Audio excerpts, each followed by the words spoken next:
Have you ever watched a time management video where you thought, yeah, this suggests that I have 8 uninterrupted hours of time and that I have the energy of a superwoman? I'm Astrid, and this video is for you if you're a small business owner, freelancer or creative who can't or just doesn't want to hustle.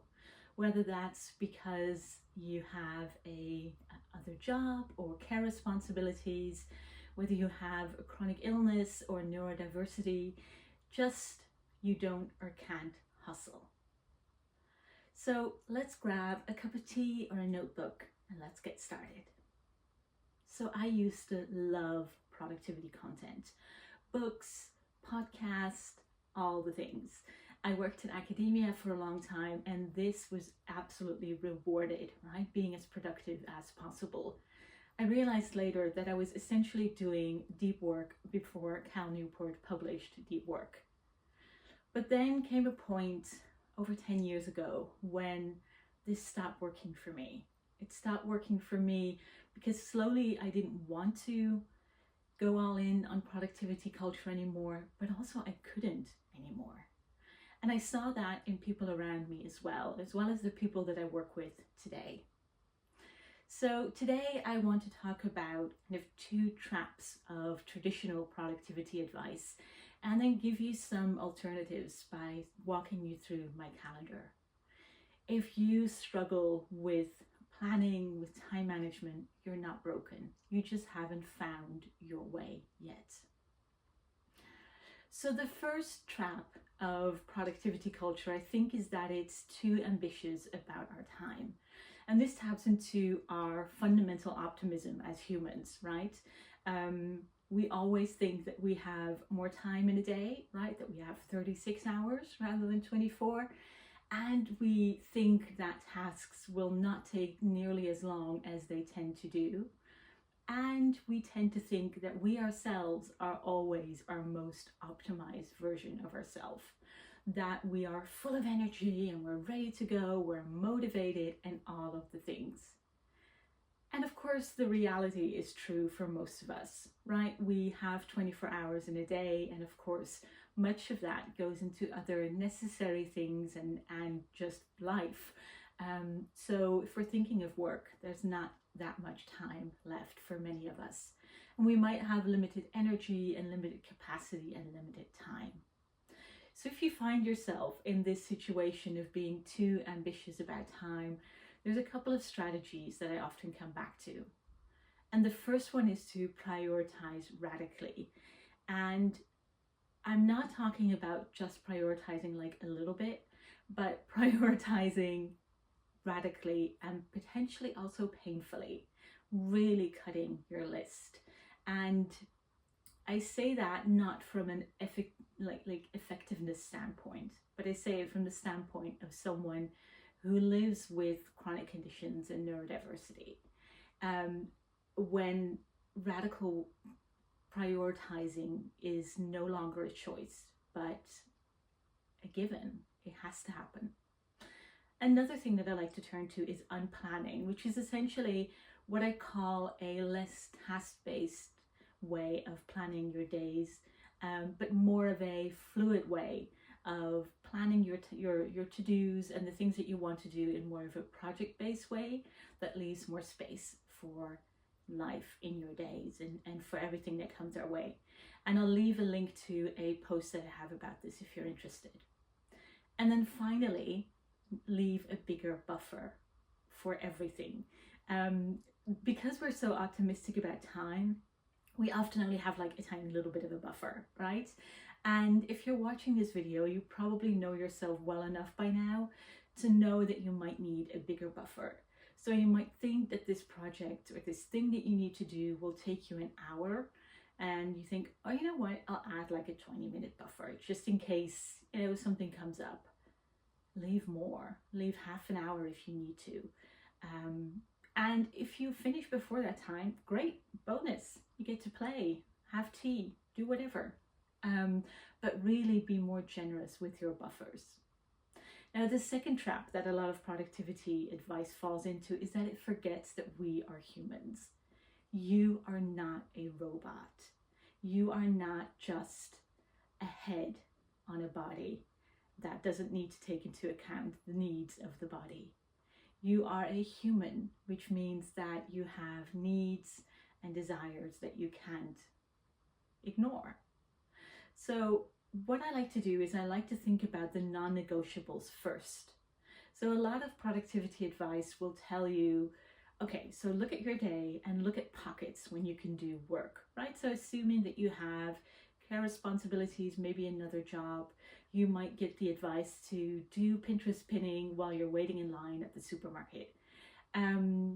Or it might tell you to start by planning your business first, right? If you really care about your business, you need to put it first and foremost. You need to plan it first and then plan everything else. And the idea of planning what's important first is actually really valuable, but I wouldn't suggest planning your business first. Instead, think about your non-negotiables. And non-negotiables are the things that you need in order to take care of yourself and to actually live the life that you want to live. So that could be rest, that could be time for a particular hobby, that could be quiet, silence by yourself. It could be some form of movement. So think about what you could do in terms of adding non-negotiables as I walk you through some examples of what this looks like for me. So I want to share a couple of weeks from my calendar with you, and they're absolutely not the same, but the principles are. So the first week is kind of a quieter week, and it shows the things that I tend to plan, like client days. I have monthly money dates that I often plan, but it also shows a long weekend away for a family gathering and a meetup with friends. Now the second week is a busier week where I have deliberately planned buffers as well around certain events. I have a medical appointment and I added to my calendar that I wouldn't have any calls after that. And that is a reminder to myself, but also to my scheduling software, so that it sees that that part is busy. Something that always comes back and that I started doing last year or the year before is scheduling time for rest. I need to rest around midday, and that's either a nap or just being quiet in bed, doing a bit of reading or dozing. And when I didn't used to plan that, the scheduling software would plan stuff around midday, but I myself did as well in conversations with clients. And I'd be like, yeah, sure, noon is fine. Even though I could see that I wouldn't have time for the rest I needed. So I now plan it. And I have this big block for rest and for movement and for time after, because I, of course, ended up with being too optimistic, and that was a bit of a crunch. So I now have this bigger block that is always in there. Now the third week shows a busier week with more calls and more responsibilities. And I only have calls on 2 days a week. And I'm really deliberate in keeping an eye on my calendar to make sure that the week doesn't fill up too much and the days don't either. So you can see that I have a no further calls note on one of the days. So they're different weeks, but the principle is really the same. So I have this midday block for rest and movement. I always have a late start. So if you want to schedule a call with me, you can only do so after 10 a.m. Central European time. And I plan in the boring but necessary things like money dates.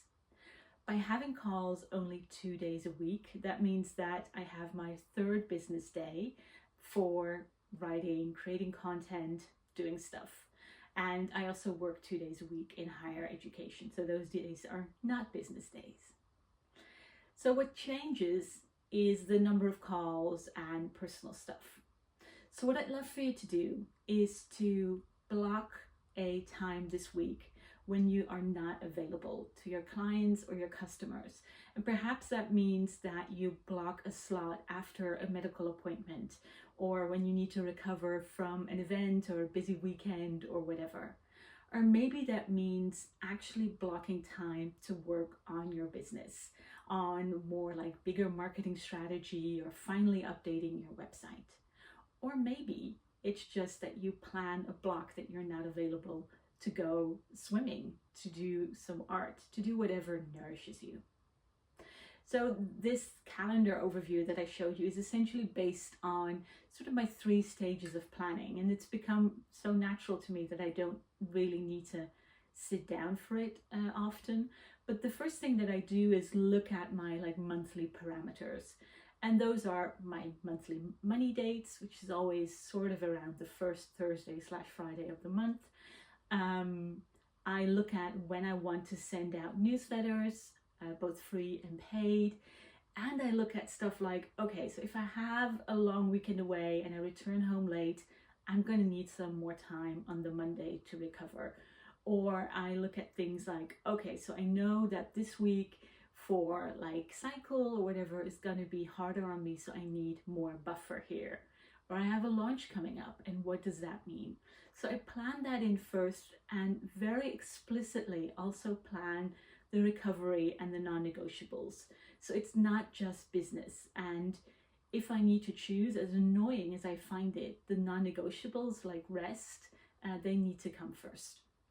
So what I do for kind of weekly planning is every Friday I take about 5 to 10 minutes to look at my calendar for the next week and to look at my to-do list. And that's when I start to do some weeding often in my to-do list to see okay, so I've planned too much stuff on the Tuesday, I need to take some things out.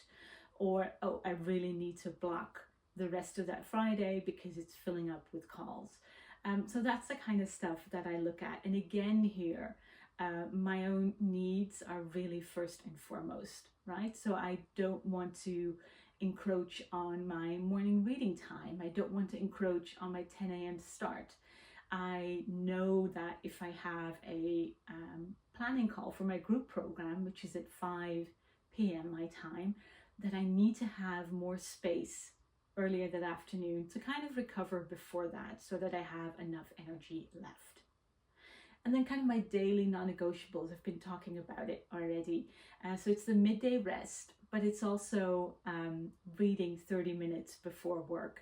And that's something I started doing years ago when one day I realized that reading is one of my absolute biggest loves and joys, but I was treating it as a reward. So I could read at the end of the day when all of my stuff was done.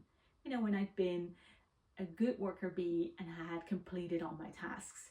And that made me sad. I don't want reading to be something to be earned. It's a priority for me. So that's why I now do it 30 minutes before I start work. And initially that felt scary, like I couldn't afford it in terms of time. But I've been doing it for so long that it only feels good. It just only feels like this lovely, slow, luxurious start to my day. So let's wrap up. Again, if you've watched videos about time management or read all those productivity books and podcasts that I've read as well, and it just doesn't work for you, time management doesn't work, planning doesn't work, the promises that are made, you never get to that point. You are not broken. You are a human. And you just haven't found your way yet. And I explicitly didn't want to offer you a template in this video, but really wanted to give you permission to approach your days and your weeks and months with yourself, with your life, and then plan your business around it, because you and your life are really the most important part of your business. So if you love this video and if you resonate with it, I have a free workshop that I created a while back, and I'll put a link in the description for you to dive into. So I'd love to know, what are your non-negotiables this week? What needs to come first? So leave a comment and I'm looking forward to reading them and answering them. And I'd love to see you back here soon.